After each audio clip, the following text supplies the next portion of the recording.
Everyone, কেমন আছেন? আমি ভালো আছি। দেখুন কড়াইতে জল ফোটাচ্ছি। আপনারা ভাববেন কেন জল ফোটাচ্ছি, আর কিছুই না, এটাও একটা ট্রিক্সের মধ্যেই পড়ে, টিপসও বলতে পারেন। যে কড়াটা অনেক সময় মাজার পর না হলুদ হলুদ হয়ে থাকে, অনেক সময় হাতে চেপে মাজা যায় না। তো আমি না আমার শাশুড়ির থেকে শিখেছি যে রান্না করার আগে কড়াতে একটু এরকম জল ফুটিয়ে, দেখুন জলটা হলুদ, জল ফুটিয়ে এরকম ফেলে দিতে, তাহলে কড়ার ওই হলুদ ভাবটা চলে গেল, কড়াটা পরিষ্কার হয়ে গেল। এটা একটা ট্রিক্স বলতে পারেন, টিপস বলতে পারেন, যেটা ইচ্ছে। আজকে আপনাদের সঙ্গে আমি শেয়ার করছি মাছের তেল চচ্চড়ি। খুব ভালো মাছের তেল পেয়েছি, এই দেখুন রুই মাছের তেল। এটা আজকে আমি একটু বেগুন দিয়ে করব। আমি কখনো বেগুন দিয়ে করিনি, তো আজকে ট্রাই করছি, সেটাও আপনাদের সঙ্গে আমি শেয়ার করছি। প্রথমে কড়াইতে একটু তেল দিয়ে দেবো, অল্পই তেল দেবো, 2 কলা মতো তেল দিলাম। আমার কলাটা খুবই ছোট, মাছের তেল থেকেও তেল বেরোবে। মাছের তেলটায় আমি একটুখানি নুন মাখিয়ে নেবো, নুন একটুখানি হলুদ, আর কড়াতেও আমি একটু নুন,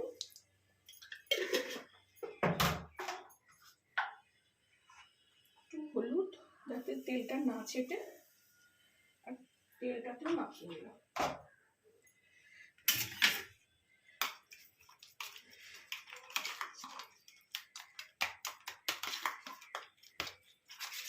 করে তেলটায় নুন হলুদ মাখিয়ে তেলটা আমি আগে ভেজে নেব।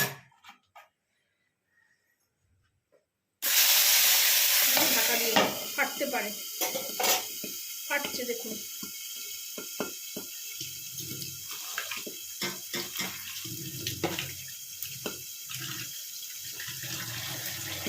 আমার ভিডিও শুনতে শুনতে অনেকে আওয়াজ পাবেন, কারণ আমি লাইভ ভিডিও করি, আমি ভয়েস বসাই না, এই জন্য আমাকে ক্ষমা ঘেন্না করে নেবেন।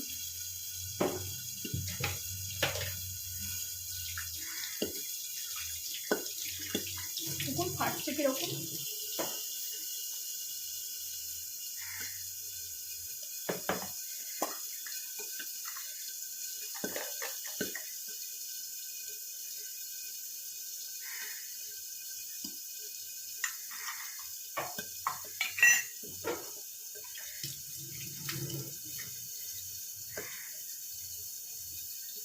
গ্যাসটা কমিয়ে দিয়ে একবার দেখবো।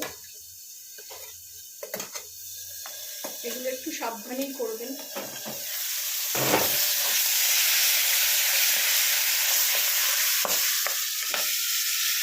ফাটছে এখন, ভালো তেলটা, খুব ভালো গন্ধ ছাড়ছে। আর একটু উল্টে দিলাম, ভেজে নিই, তারপরে ফেরত আসছি।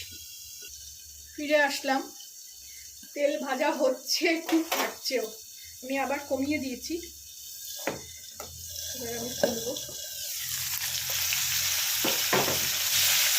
তেলটা ভালো করে ভাজা হয়ে গেছে, এর মধ্যেই আমি এটাকে তুলবো না, এর মধ্যেই আমি এখানে কাঁচা পেঁয়াজ একদম ঝিরি ঝিরি করে কেটে রেখেছি, এটা দিয়ে দেবো।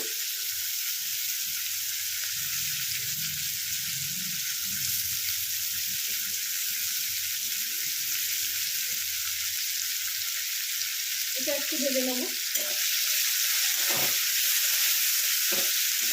মাছের তেল এমনি এরকম গোটা থাকে না, গলে যাবে।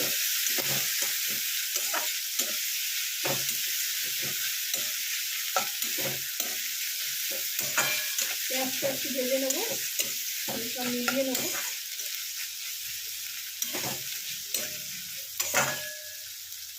সব একসঙ্গেই বসিয়ে দেবো, বেশি আলাদা করে ভাজার দরকার নেই। এটাও বলে তেলের, মানে মাছের তেলের বাটি চচ্চড়ি। পেঁয়াজ একটু নেড়ে নিয়ে আলু দিয়ে দিলাম, 1.5খানা মতন আলু নিয়েছি।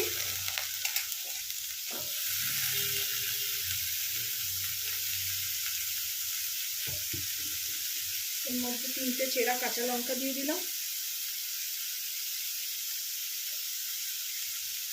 একটু রসুন দিয়ে দিলাম, মাছের তেলের আঁশটানি গন্ধ হয়।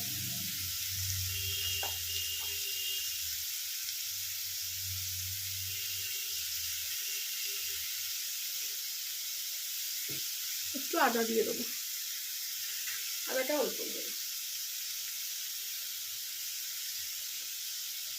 দিয়ে একটু হাত ধোয়া জলটা দিয়ে দেবো।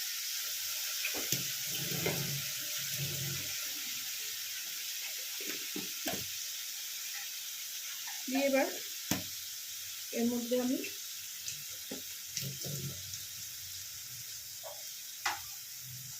আঁচটাকে বাড়িয়ে দিই,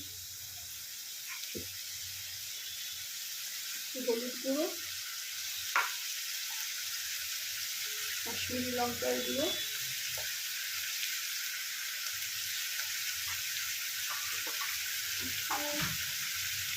স্বাদ মতন চিনি,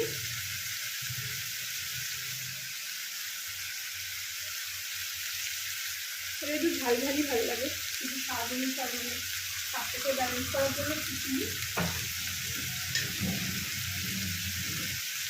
আর স্বাদ মতন। বেগুনটা আমি একটু পরে দেবো, আলুটা একটু সেদ্ধ হোক, দিয়ে এটাকে ভালো করে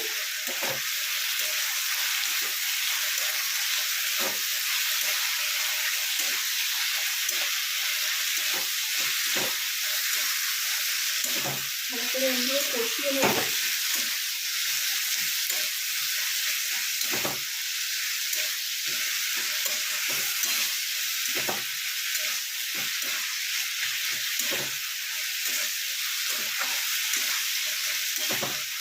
আর এটাকে ভালো করে কষিয়ে নিয়ে আবার ফেলে দেব।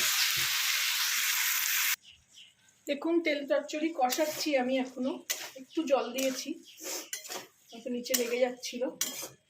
অলরেডি অর্ধেক আলু সেদ্ধ হয়ে গেছে, দেখুন কষে যাচ্ছে। এটা আমরা ছোটবেলায় খুব খেয়েছি, আমাদের বাড়িতে তেল চচ্চড়ি বেগুন দিয়ে হতো না, এইভাবেই আলু পেঁয়াজ দিয়েই হতো। বেগুনটাও বেশ ভাল লাগে, আমি অনেকে দেখছি বেগুন দিয়ে করে, সেইটাও মনে হলো যে আমিও আজকে একটু বেগুন দিয়ে ট্রাই করি। বেগুনটা আপনারা আগে ভেজেও নিতে পারেন, আমি বেশি তেল ইউজ করব না বলে বেগুনটা ভাজলাম না। বেগুনটা আমি এই সময় দিয়ে দেবো, এরকম ছোট ছোট করে কেটে নিয়েছি।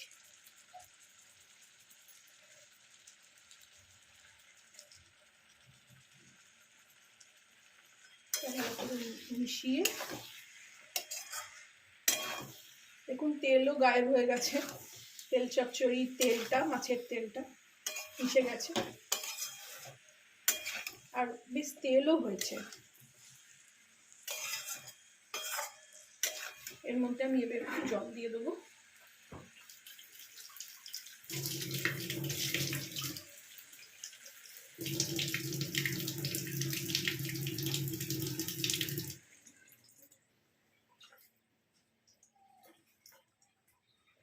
আলু যেহেতু অলরেডি সেদ্ধ হয়ে গেছে, বেশি জল দিলাম না।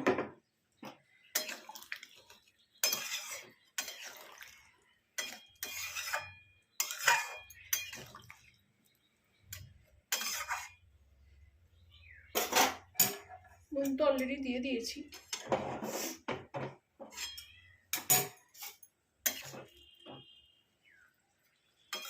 যদি লাগে আবার নুন দেবো।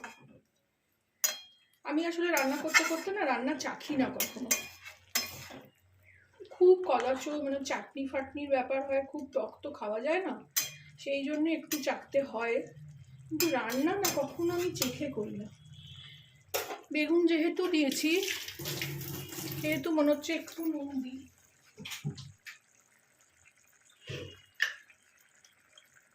বেশি দেবো না, একটুই দেবো, বেশি হলে আবার খাওয়া যাবে না।